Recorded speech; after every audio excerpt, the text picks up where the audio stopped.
Ollie here from the Road with Love. This is our van Peaches. Now there's a quick short van tour on our YouTube channel, but I thought I'd go in a little bit more depth of what we did.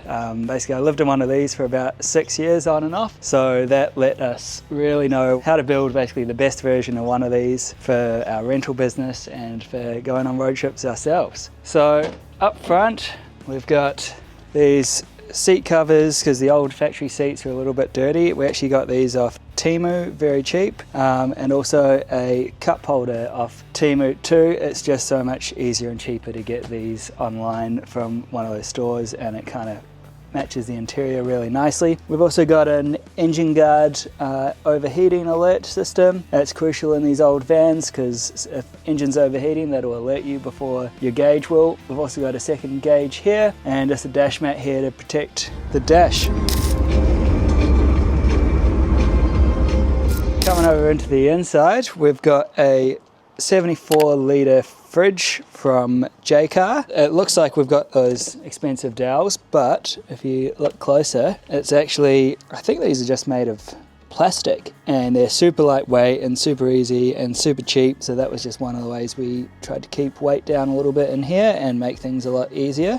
Now for the flooring, we've got cork flooring. I've always wanted to do a build with cork flooring because it's a lot more sort of comfortable underfoot. It's antimicrobial, it's anti-mold. Honestly, from what I could tell, it's one of the best floorings around you could use. We're also going to be using that in our next build. We've got the inside sort of counter area that houses all our electrical stuff. We've got our electrical control panel here.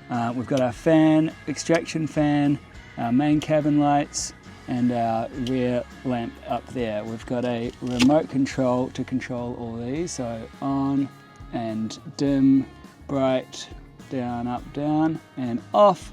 It's got a little Velcro thing on the back here, which means you can either put it here, or when you go to sleep, you can put it over above the bed. Now, the extraction van we've got, this was a sort of cheap Amazon one, but it's great. It's got a remote control. You can open it. It's got a rainy mode. It's got out. It's got in, and you can even set a timer on it to stop. We've got heaps of storage in this one because on the road, obviously, you need a place to put everything. We've got a huge drawer up here, big heavy duty drawer runners. We've got an equally big drawer down here with heavy duty drawer runners. We've got this latch here cabinet which you can store extra bedding, your shoes, and then down here we've got a huge drawer which goes all the way back there. The thought behind this one was when we're renting it out, people were going to come with their suitcases and big bags, and we wanted to make sure they had somewhere to put those that wasn't in the way. As for the bed, we have a IKEA mattress. It's quite a thin IKEA one, but it's super comfy with a mattress protector and just some nice sheets to go with that. And then underneath here, we've just got these bed slats cut in half so that you can maneuver them out the back. For extra cooling inside, we've got a Sirocco 2 fan that just drops down. You can turn that on, lock it into whatever position you want. And we ended up spending the extra for one of these. I've had cheap ones before and they're just loud and use a bit more power, whereas these, they really are worth the money. I think you can get them for about $150 on special now, which is honestly worth it, and they do look quite nice. As for extra power over here, we've also got a 240 volt switch to turn on this panel. You just lift this up and turn on the 240 volt inverter and turn that off. This also has all our solar fuse boxes and all that sort of electrical stuff. It's got a 25 amp DC-DC charger. The reason we didn't go 40 is the alternator in these are quite weak. So the higher ampage, the more strain that's going to put on the alternator. So we sort of intentionally went a bit lower with that. That's charging a 120 amp hour King's battery in a King's battery box.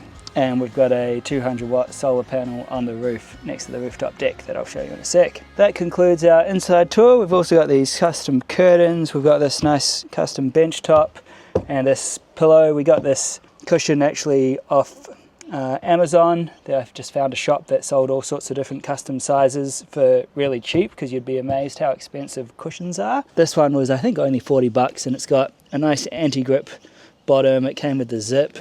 It was honestly one of the best finds I had. All right, moving around the back. So another really important thing we wanted to have with the van was being able to park the back and just lie down in bed, and obviously hope that you've got a nice view, park up at the beach and have a nap in here. We've got our slide out kitchen here. We've got these bungee straps to keep it on. This whole thing pulls out, and if you want a bit of extra counter space, we've got this extra board here. So most of the time we end up chucking the gas cooker here, cooking here. You can do all your prep here. You've got your cutlery drawer with bowls, cups, everything you need. And then if you come around this side, we've got, I think, about 20 litres of drinking water. I've also put this here so that if you're doing the dishes, and you can just turn that, give it a quick wash, chuck it back in, stays out of the way. We've got all our cooking utensils, pots, pans, plates in here as well, and that's where this comes in. So we opted to not put kitchen or sink or anything inside, just because 90% of the time you want to cook outside. Food tastes better when it's cooked outside. You got all this extra space. Worst case scenario, yep, you can take that cooker and cook it inside as long as you got the fan on, or you can go find some shelter. Now, we've also got, I guess, what you could call the garage. That has, oil, tools. It's got this tub here that we put our wet stuff in to stop making everything wet or salt watery. We've got the awning here. It's got a huge awning that slides on the side. It's kind of one of the old school awnings. Now it's got basically this rope is sewn into the fabric here, and then you grab that rope and slide it along this rail. You slide it all the way here, so you're left with basically a big sheet of fabric here, and then we've got all our awning poles stored down the side here, and then you put those poles in the awning, pull her out. We've got some guide ropes. You hammer those out, hammer those out. It's actually a really quick and easy way to set up an awning. You'd be surprised how good these old school style ones are, and it's got nothing to break. Those new awnings, there's always, I don't know, made out of cheap metal and it twists in the wind and all that. Whereas with this, it's literally just this one rail, nothing can go wrong. So we really love that awning. Keeping the tour going, we've also got this lamp. This is actually, I think, an IKEA lamp, but we've just put a 12-volt bulb in it, so that's a little hack. If you find some lightware that you really like, you can buy 12-volt bulbs and then just wire it up into your 12-volt system like that. On-off switch here, it means you can read at night, or we use this one for cooking out the back as well. Now, coming on to one of our favourite features of the van too, you might wonder what I'm doing with this air pump. Now, we've got a pressurized shower down the side of the van too. This shower head, and you can clip that on here. That just stays on. Open up that. Now, obviously no water's going to come out yet because there's nothing to get into it, but if you come down here and we put this bike valve on and turn her on,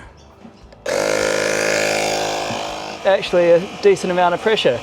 We've got a cable tie too that we just click onto that. Release that pressure a little bit.